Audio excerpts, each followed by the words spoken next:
A versão soviética da história da Segunda Guerra Mundial é praticamente toda falsa, começando pelo próprio termo Grande Guerra Patriótica, que foi inventado para encobrir o conluio entre Stalin e Hitler no final dos anos 30. Centenas de historiadores soviéticos, durante décadas, não apenas falsificaram fatos, mas literalmente criaram uma nova realidade, que depois era enfiada na cabeça dos cidadãos por escritores, diretores, poetas e jornalistas.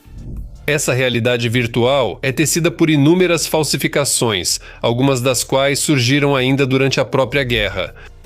Um desses mitos é o que vamos tentar desmascarar hoje. A história dos 28 homens de Panfilov que defenderam Moscou é conhecida por quase todo mundo desde os tempos de escola.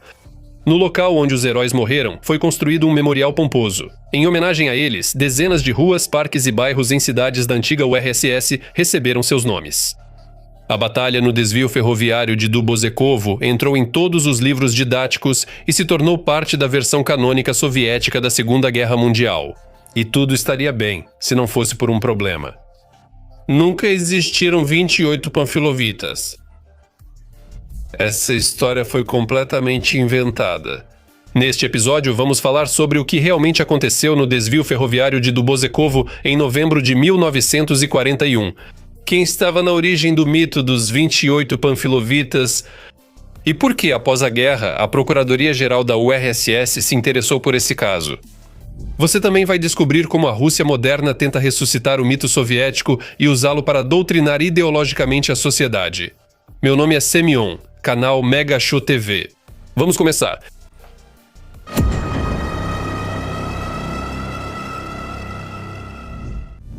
Não há para onde recuar. Atrás de nós está Moscou, ou a versão clássica do mito.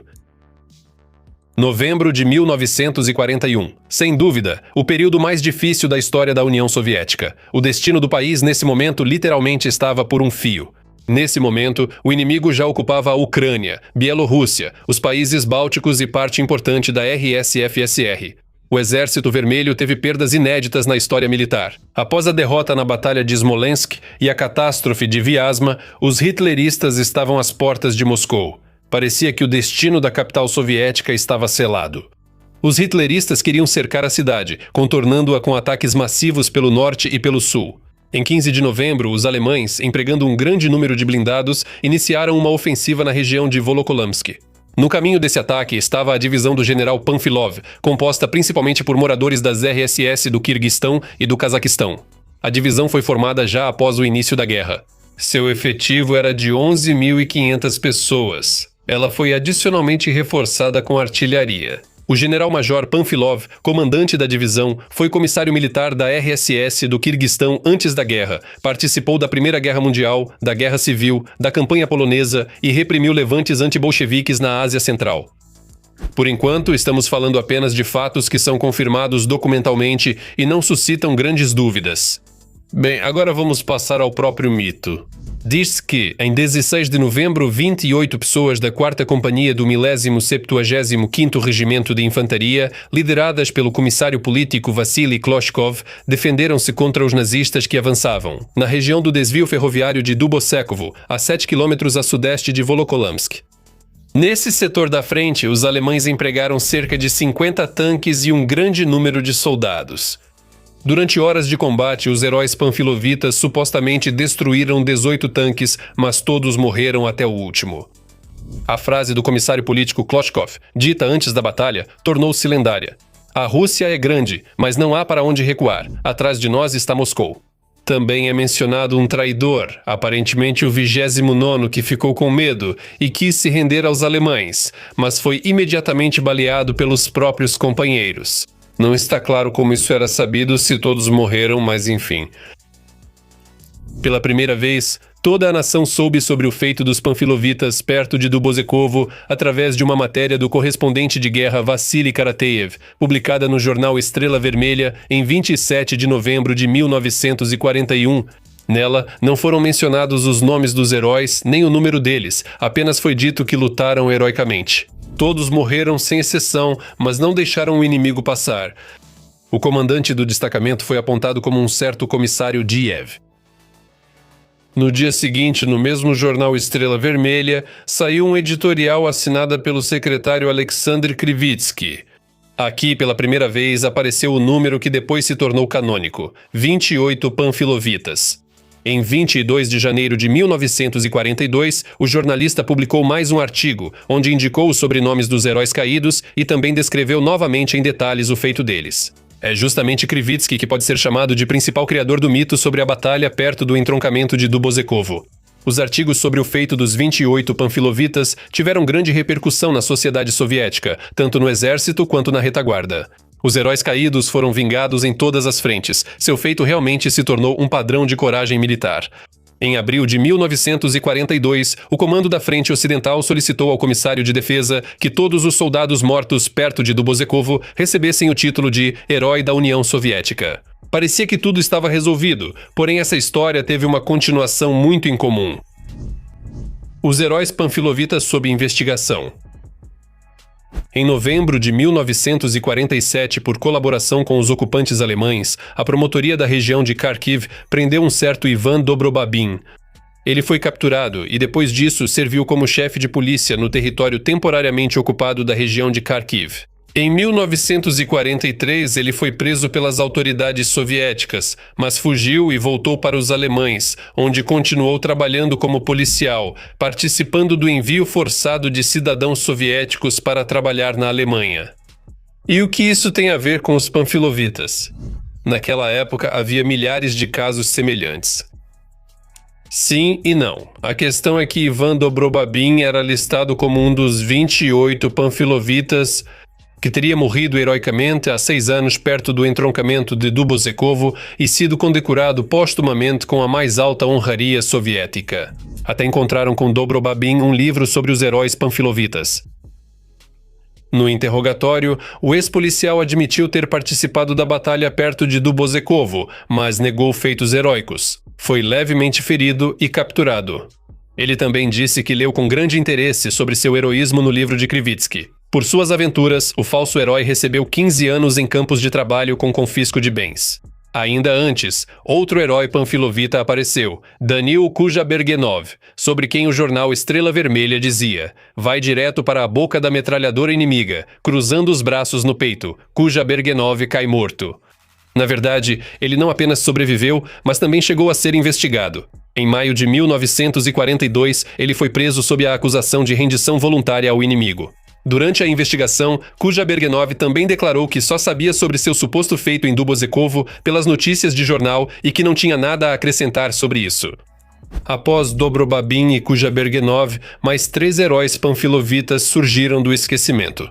Além disso, alguns deles tiveram a audácia de exigir sua estrela de herói, concedida póstumamente. Um grande escândalo com graves consequências estava para explodir.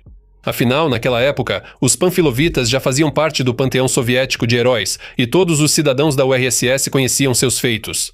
E agora, ao que parece, eles não só estavam vivos, mas também mancharam sua reputação se rendendo e colaborando com os nazistas.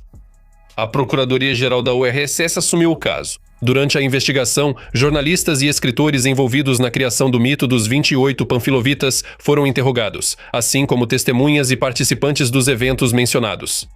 Muito rapidamente ficou claro que tudo o que foi escrito nos artigos e livros não passava de invenção. É exatamente isso que consta nas conclusões da investigação. A façanha dos 28 guardas panfilovitas, amplamente divulgada na imprensa, é uma invenção do correspondente Karativ, do editor do Estrela Vermelha, Artenberg, e especialmente do secretário literário do jornal, Krivitsky. O procurador-geral Safonov relatou os resultados da investigação a Zhdanov. Os documentos foram mantidos nos arquivos. As autoridades sabiam o que ocorreu em 16 de novembro de 1941 perto de Dubozekovo, mas optaram por evitar escândalo e classificaram os materiais como secretos. Livros e artigos sobre os 28 de Panfilov continuaram sendo publicados, como se nada tivesse ocorrido. No memorial da suposta batalha, alunos eram recebidos como pioneiros. Faziam comícios em 9 de maio. As reclamações dos panfilovitas ressuscitados e até sua existência parecem ter sido simplesmente ignoradas. O que realmente aconteceu? A divisão do general Panfilov, com mais de 10 mil homens, realmente lutou perto de Moscou, na região de Volokholamsk.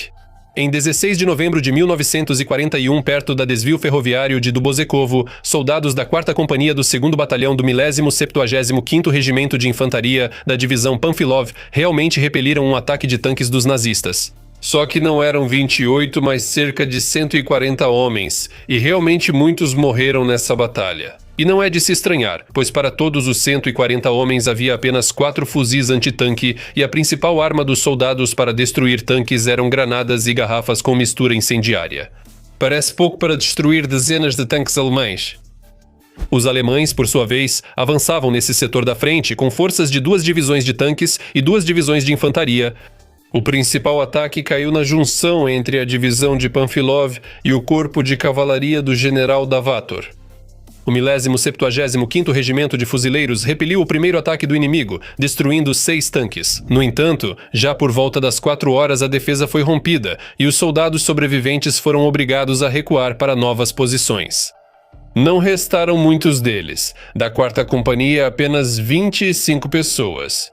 Ainda assim, em apenas 2 dias, o 1075, o Regimento de Fuzileiros perdeu cerca de 400 homens mortos, 100 feridos e 60 desaparecidos. Por abandonar as posições e pelas grandes perdas, o comandante do regimento Koprov e o comissário militar Mukhamadyarov foram afastados de seus cargos. Apesar disso, em 16 de novembro, todo o regimento conseguiu destruir 15 tanques alemães. Mais tarde, esses feitos foram atribuídos aos 28 heróicos panfilovitas inventados pela Estrela Vermelha. O comandante do 1075º Regimento, Ilya Koprov, declarou o seguinte durante o interrogatório, cito: "Não houve nenhuma batalha dos 28 panfilovitas contra os tanques alemães no desvio ferroviário de Dubozekovo em 16 de novembro de 1941, isso é pura invenção."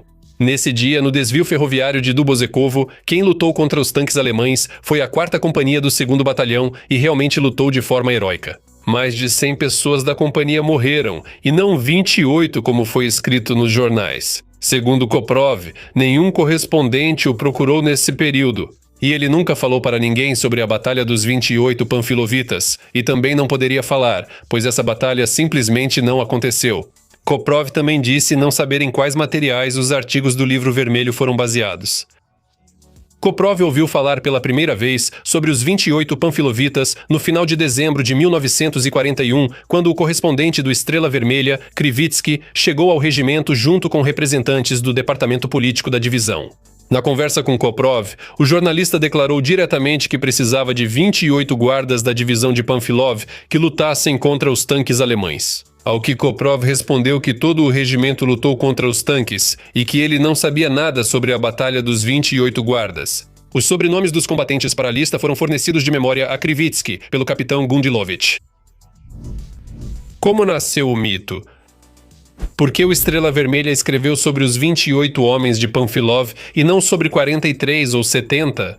Podiam simplesmente dizer que a divisão do general Panfilov lutou heroicamente, confirmado por documentos e dezenas de testemunhas.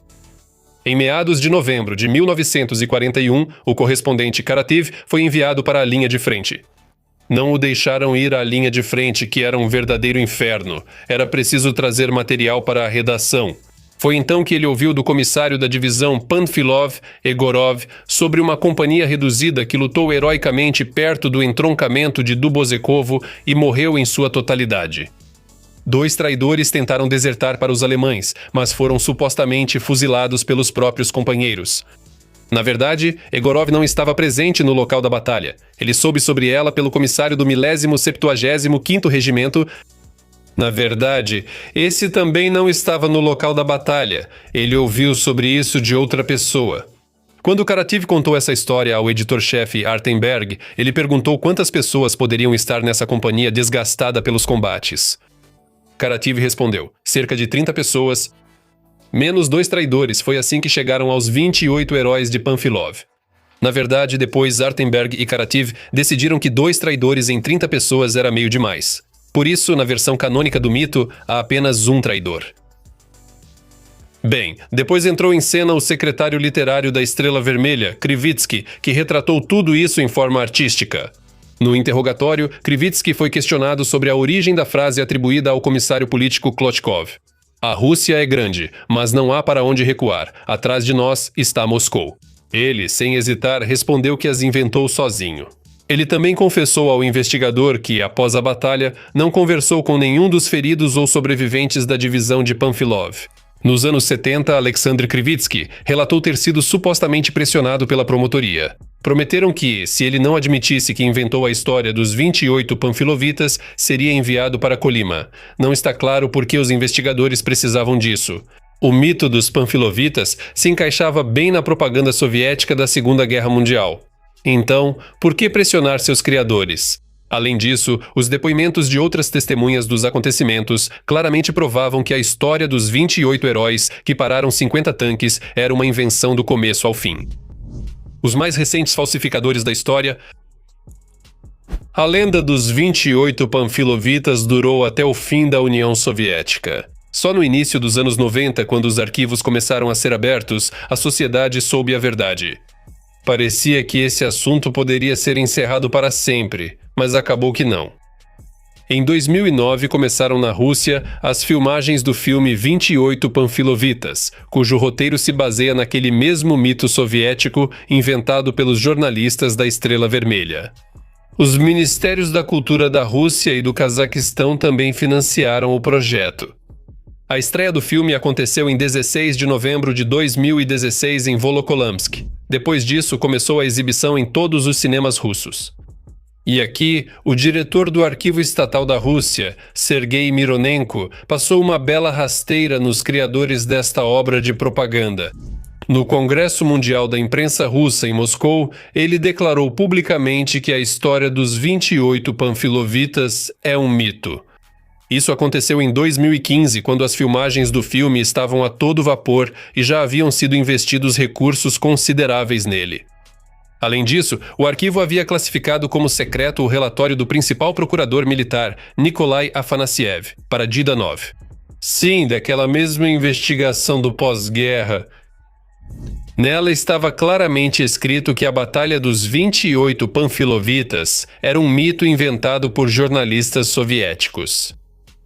E aí não tem como contestar, afinal não se trata de um artigo de algum difamador moderno da história, pago com dinheiro sujo do Departamento de Estado, mas sim de um documento oficial criado ainda na época soviética, que ficou mais de 60 anos sob o selo de ultra-secreto. Não surpreende que as ações de Mironenko tenham causado clamor entre conservadores russos. O ministro da Cultura da Federação Russa, Medinsky, chamou de canalhas completos aqueles que ousam atacar a sagrada lenda. Em outra ocasião, ele disse que essas pessoas vão queimar no inferno. Não houve menos alvoroço nas redes sociais e na blogosfera. O cientista, que simplesmente apresentou ao público um documento histórico autêntico, passou a ser abertamente chamado de russofóbico e agente do Ocidente. Acontece que, na Rússia moderna, qualquer tentativa de entender sua própria história, de enxergar erros e crimes para não repeti-los, é chamada de russofobia. O pior é que essa abordagem hoje tem apoio da esmagadora maioria dos russos. Em vez de uma conclusão, a propaganda militar é algo extremamente cruel e implacável. Ela é direcionada principalmente aos próprios cidadãos, que tentam transformar em peças obedientes e sem alma da máquina de guerra. Para isso, vão despertar nos indivíduos os instintos mais primitivos e vis. No entanto, com a chegada do tempo de paz, esse frenesi passa e chega a hora do trabalho dos historiadores profissionais. Assim, pelo menos acontece em países normais. Na URSS e agora também na Federação Russa, isso é um problema. Poderia-se pensar, por que mexer no velho mito militar soviético sobre os panfilovitas, se a história da guerra soviético-alemã já é repleta de exemplos de heroísmo genuíno? Pelo menos a própria Batalha de Moscou. Pegue, estude isso e faça um bom filme sobre heróis de verdade. Por enquanto, isso ainda não está funcionando. Bom, mas tudo bem, por hoje é só. Tchau para todos.